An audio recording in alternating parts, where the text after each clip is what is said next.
Hey, what's going on, guys? Dots here, and today I'm bringing you my World of Warcraft Dragonflight pre-patch add-ons and user interface guide. Going to try to keep this video short, sweet, and to the point, but my goal with this video is to give you my UI setup, a nice clean setup prior to World of Warcraft Dragonflight being released, just so that on the day of the expansion you can focus on playing and leveling and not waste your time noodling around your user interface. Now, if you haven't played WoW in a while, you might be going, well, Dots, I think the UI looks quite a bit different than it has in the past, and you would be right. Blizzard did overhaul their base game UI quite a bit, now requiring way less add-ons to be used. I know I personally am using less. Now, what you're going to do is you're going to escape and go to the brand new edit mode, and you will see you have a lot more control over your UI. You can change things like frame size, where you want to put the cast bar, bar size, buffs on top, number of skills on action bars, the size. You can mess with a lot of different things. But what's really cool is I don't have to go over every individual minutia of my UI. You can just copy it right into your game. So what you're going to want to do is hit escape, go to edit mode like I'm in right now, click this drop down and go to import. You are then going to see import text here. You're going to find a string in the description below my string for you to import into your game. You're just going to want to paste it here, name it whatever you want, click import, and your UI will look directly like mine. So this is going to be a good user interface if you play a tank or a DPS in PVE, or if you also PvP. However, if you are a healer, probably isn't going to be the UI for you, just due to the fact that healer user interfaces usually are set up a bit different. You also need to be able to click heal people with certain add-ons, so this is mostly, again, going to be for tanks and DPS players. Now, the only thing is that if you do have a stance bar, you are going to want to put it up here. I'll actually save this right now, just so that, those of you importing it can have your stance bar here. Typically, I like my pet bar here. I'm on a DK. I don't have stances, so it's not really relevant to me. But if you have a pet and stance for some reason, just move this somewhere else. But I think you'll probably only have one or the other. So I have either one of them right here, right above the action bars. Again, my goal with the user interface is to keep everything important at the center. So you get your party frames here, target and player frames, cast bar, you got your focus right here, GladiusEx is up here. It's just trying to keep everything as centered as possible, so that you can, not be looking at all different parts of your UI while you're playing, and just focus on the important information right in the middle. There are going to be a couple things that you have to do, though, to make sure that your UI will look like mine in the edit mode. So you're going to want to hit escape, go to options, go to action bars, make sure you have action bars 2, 3, and 4 checked, as well as your show number for cooldowns. Also, under the interface tab, you're going to want to go down to raid frames and click display incoming heals, power bar, aggro highlight, class color, and show debuffs. If you only want to see dispellable debuffs, you could also check that as well. You also want to make sure that you choose health percentage here, so that you show the health percentage on those frames as well. I also do use overlapping nameplates, and I changed my chat style to be IM style, inline, as well as show timestamps. You also want to go under combat, do target of target, loss of control alerts, scrolling combat text for self, auto self cast with the control key, and I think you should be good. Now, once you import that string, you are going to want to download some add-ons if you want your user interface to look exactly like mine.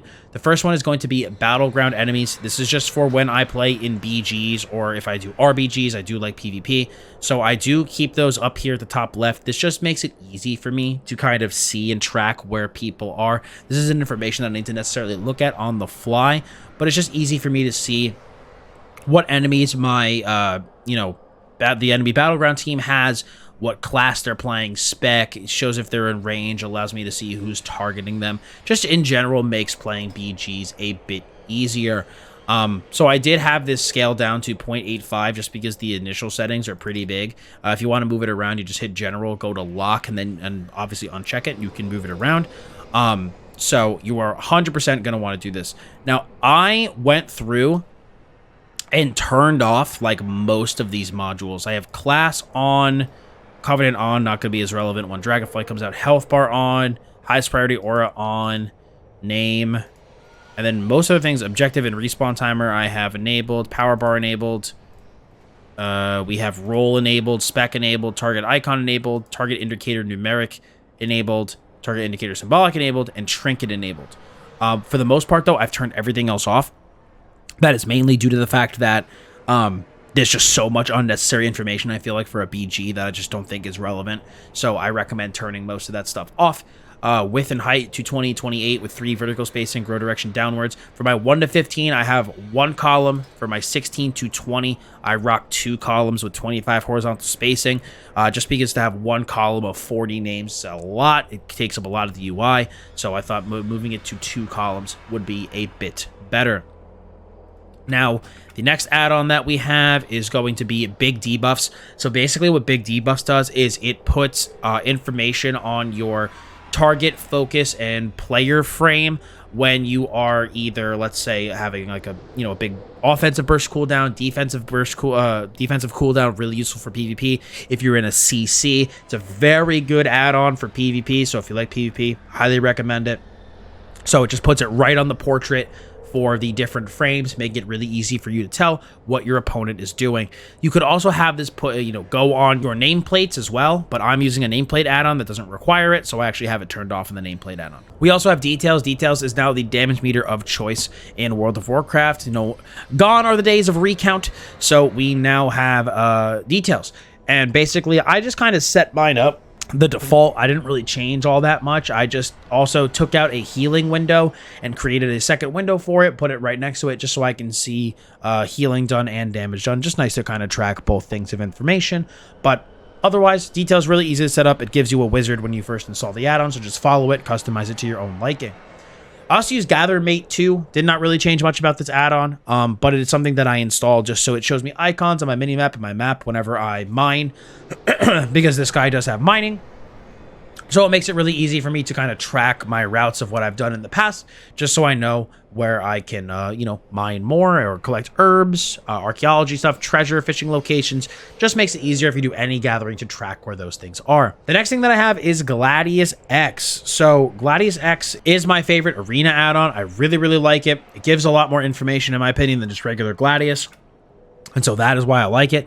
And I have it put right here. So if we do, we go into our edit mode here, you can see kind of in the same vein of where our party frame is, just on the opposite side. It's right in the middle of our screen, so we can see everything. Information is shown nice and big. I like this because it tracks DRs, it tracks cooldowns, trinket. It just tracks so much useful information that regular Gladius doesn't, and so I especially love the cooldowns.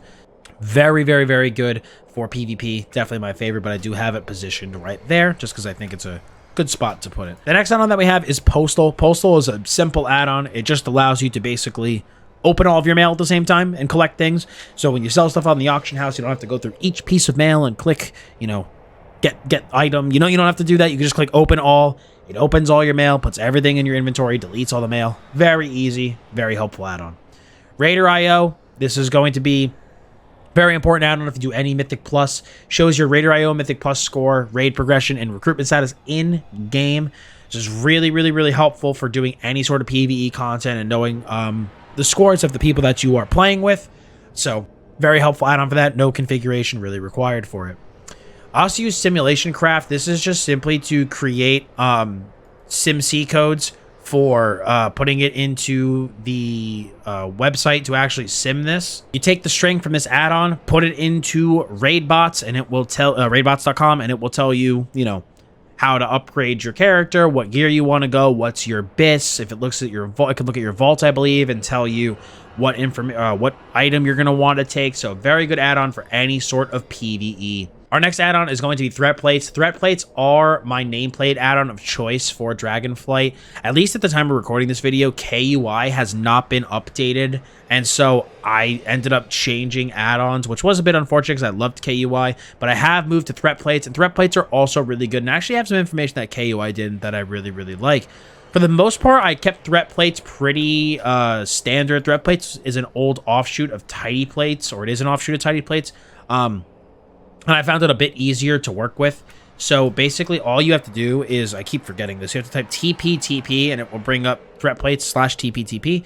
Now the only thing that I've really changed in this add-on was I didn't like the way that it was scaling. I like target-based scaling personally. where the target that I click, their nameplate is a bit bigger than the others, just makes it easier for me to track by target. So I chose target, set it to 100%, and then use target-based scale as absolute scale and ignore unit-based scale. That is basically all I changed with this add-on, and it gave me the proper scaling that I wanted for all of my targets. Everything else I left at a default, and the add-on is really, really good right out of the box.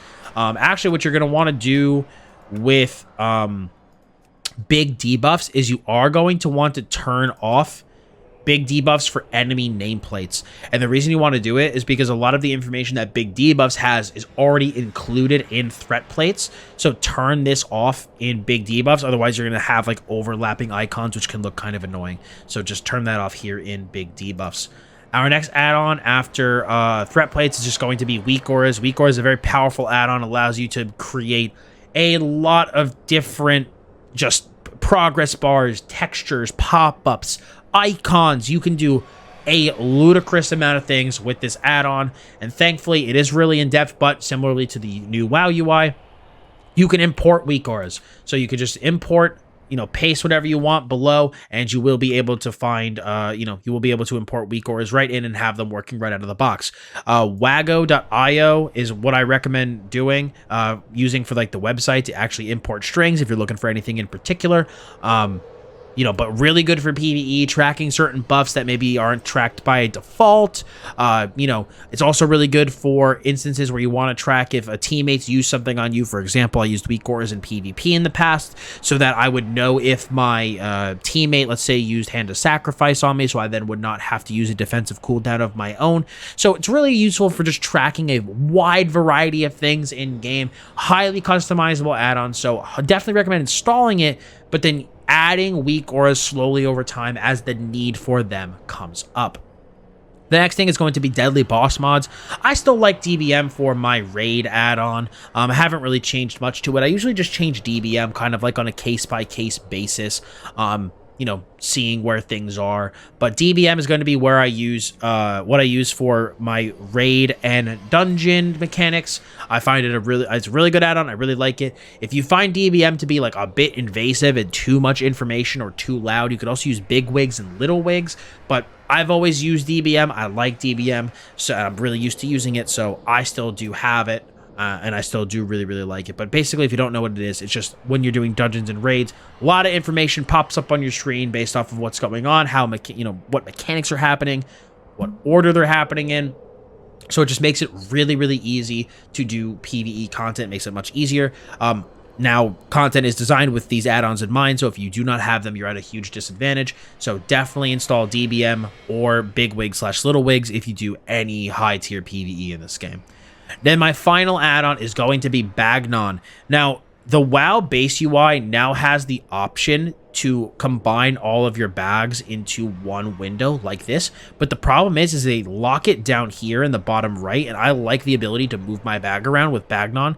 Also, Bagnon lets you check other characters' bags, which I find to be really, really nice. So you can also hover over items, see what characters have this, how many of them they have. So Bagnon has some extra features that I really, really like that the base UI doesn't have, so I still do use it as my bag add-on of choice. I do recommend, though, turning off the void storage. I actually think it looks pretty bad for the void storage. The base UI is better, but I leave everything else on.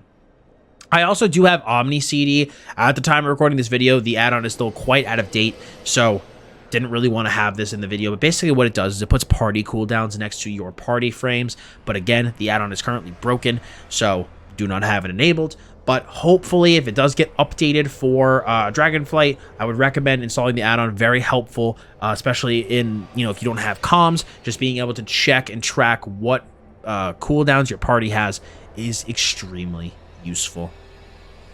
But guys, that is actually going to be it for me with today's guide. Definitely a quicker add-on guide than my ones in the past, just due to the fact that I have way less add-ons. due to the regular WoW UI being much more robust. Hopefully you guys did like this video and found it helpful, and if you did, I'd appreciate it if you left a like on it. Any questions about my add-ons or unit interface, please leave them below, and guys, of course, subscribe for more information on World of Warcraft and other MMORPGs. With Dragonflight coming back out, I have a lot of WoW guides planned, from beginner class guides to my complete beginner guide once again for World of Warcraft, and I do look forward to putting those out. So thank you all so much for stopping by today. I do very much appreciate it. As always, I'm Dots Gaming, and I'll see you all in the next video.